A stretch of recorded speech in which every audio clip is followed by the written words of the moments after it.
With its ability to clear optimal pit levels in under 2 minutes, Crushing Hand is the unmatched god of speed in the game. Welcome to Goblin-Inc. I am Ace of Spades. In this video I will tell you all about Crushing Hands and the updates I've made to the build and why. Before that, a quick word from our sponsor. This channel is sponsored by the Crimson Market, a Diablo 4 trading website. Every month also they are doing giveaways. You can join with the golden ticket the first month for free for the raffle to get the computer. 6 days Rox is gonna be giving away the computer on stream, but every month there's a new computer. The longer you are in the program, the higher the chances of winning the computer are going to be. This month they're gonna give away this amazing blue samurai, and you can also gain additional points by playing Diablo 4 and even connecting your Steam. Let's go over the changes I've made to the build compared to the previous versions. We have, of course, let's start with the gems. We go full dexterity. The reason to go full dexterity is because in this build, actually, you're gonna be overcapping your barrier bonus. Your barrier bonus only need to be 60% because your crushing hands are taking care of 30% of your barrier. So you only need to improve your bulwark a little bit. We have chance for core skills to cast to hit twice as the best in slot GA for the Kapalaka if you're interested. For the boots, I'm running the biggest change, which is Vortex. So let's talk a little bit about the Vortex and Sword combination. One of the main issues and problem that people had on the build was running lucky hit chance to vulnerable enemies on the build. First of all, if you do not know, before you actually hit the enemy and vulnerable them, the first hit is not a vulnerable hit.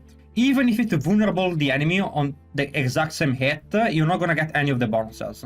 So you lose quite a bit of damage, especially for a speed farming build, where you are one-shotting enemies. That's the goal, because this build really excels at clearing the entire game minus speed 150 in one hit. That's the goal. You want to have your maximum damage on your first hit and wipe the screen. So now that we don't have vulnerable on hit here, we have guaranteed vulnerable from Soar. Soar follows you, makes the enemies vulnerable, and you instantly get the maximum DPS. We lose one aspect on here, but personally speaking, running with Soar makes the build so much faster. Not having to cast the Vortex, automatically casting it makes the build smoother to run. And it looks good, it feels better, and clears faster. We gain a resource cost reduction affix on the gloves. And resource cost reduction increases your damage because when you consume resources with Kapalaka, your resource consumption, I guess, is I don't know, it is kind of weird. It is not a bug, by the way, but apparently because this item consumes resources and your resource cost reduction is reduced, you do more damage. It's not a bug, it's intended. A little bit weird, but it is more than 10% damage, I can tell you that much. It's like 20% extra damage from this. So very much worth losing an aspect slot for it.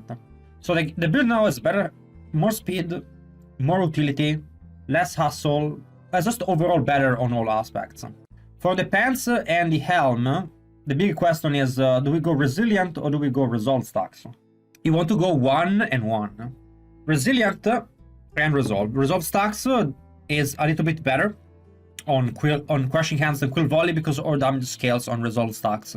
Because of the second part of the talents of Crushing Hand works with resolve damage. As you can see, it increased for every stack of resolve you have. So that's very good to have. The chest is still Shadow Fall Staff. It's an amazing chest that gives you everything you need. It makes the build a no-brainer. There is a version of the build without it that you can play, and it's worse, but if you do not have the chest, you can run that. Of course, maximum life is the best thing to masterwork. Max life will give you both a lot of damage and also defense. It's a bis. For the gloves, I have my Mystic Circle potency on my gloves and ring because you don't get any damage from overpower damage or basic skill damage. We have so much overpower additive damage because of your max life that I'm just using the same rings I have for Quill Volley. The reason why I'm not running Mystic Circles on this build is because it slows you down while you're trying to be fast. You have to drag your circles around, makes the build a chore to play. It's not worth it. If you have to push 150, you use the Shatter build from Quill Volley, and that will clear, 150 the fastest. But it's not a very practical build to run because, it bricks if the boss has no adds, So not really a big fan of that build. I prefer to play Crushing Hands myself and go full speed ahead. But if you want to play both builds, do like me and have Mystic Circle potency on the gloves and the ring. I also have, as you can see, core skill here on my gloves. That's because this allows me to play any build I want. Crushing Hands is obviously better than core skill, but you know, if you have core skill, you can run all the builds, and that's kind of cool. I have Dexterity, which instead of Dexterity, it should actually be more resource cost reduction. It's just that they're very expensive items, and I just happen to not have them. So there's that. But you should have resource cost reduction, and it's gonna be on the planner on Mobiletics. This is just the limitations of my items personally. I have armor on my legs, which is not needed. Armor is okay, you can cap armor with it, but you don't actually need it to survive. Having Dexterity would be better, but it costs a lot less to get a pair of pants with armor than with Dexterity, in my experience. So that's what I bought. You have Vortex Size, one roll, and the reason why I do not have one more Vortex Size, which I could have, because as you can see, my barrier is overcapped. The reason I don't have it is because this gear goes for all builds, and if I do not, you know, have another Vortex Size on the gear, I can reuse the same gear for all of my builds, and that's, you know, what I'm going for. For Spirit Hole, we run Jagger and Gorilla. The attack speed breakpoint are in the FAQ section of the Mobiletics planner, so you want to reach that attack speed breakpoint. It's a little bit tricky. You reach that attack speed breakpoint thanks to either Variana or getting high enough of your Paragon in Fighter. So we overcap attack speed a little bit, but that's because you either need to have Variana out, or you need to have enough stacks of Infighter to get that. And because Infighter is not reliable, because the stacks fade off after 5 seconds, I've opted out to have a little bit more attack speed than necessary, as to make the build more friendly.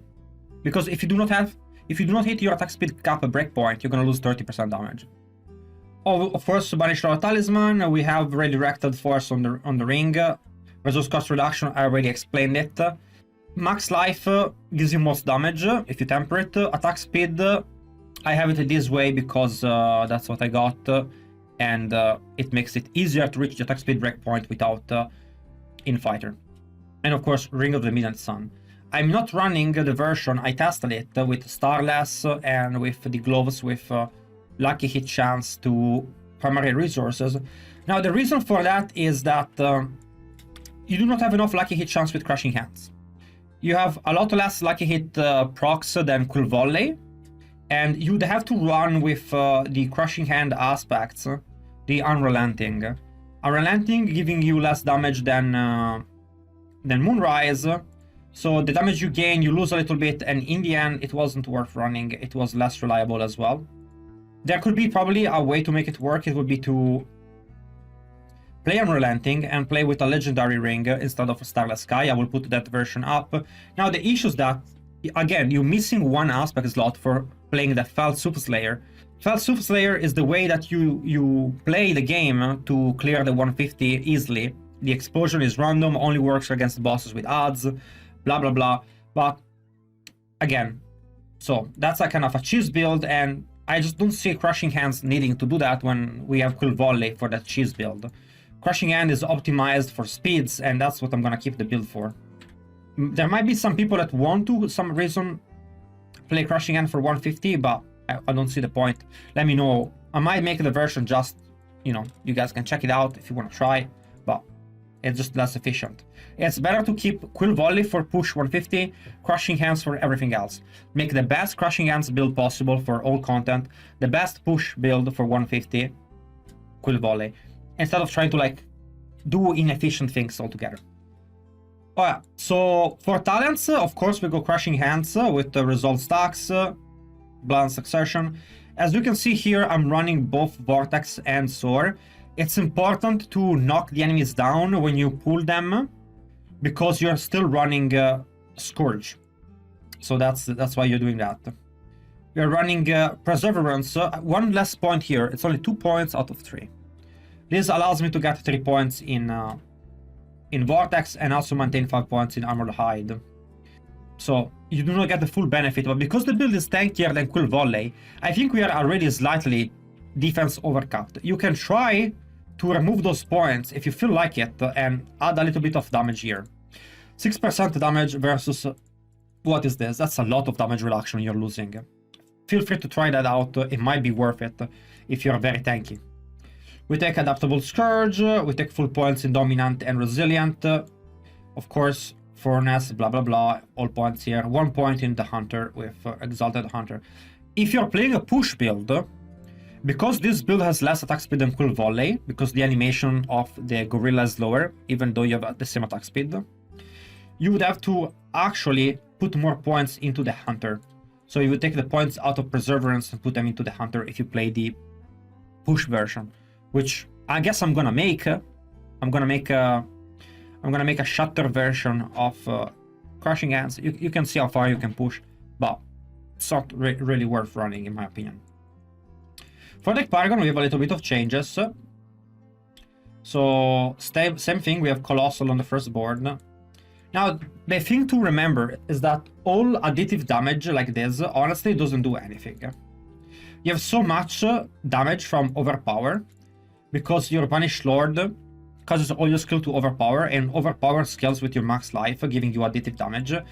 Technically, all this damage here, from like Spirit and Colossal, you could leave those aspects at their base glyphs, at their base minimum value, and you'll be losing 0 damage. I'm taking those points for lightning resistances. The lucky hit here is not important, so you could shave off all those points. Like if you are a player with not enough Paragon points, I'll show you, you can really get a lot of points back. Also, because we're barrier overcapped, you could be removing the barrier here. Let's see, here we have Outmatch, 25 points on the second board for Viscous Shield. And we have Headhunter here.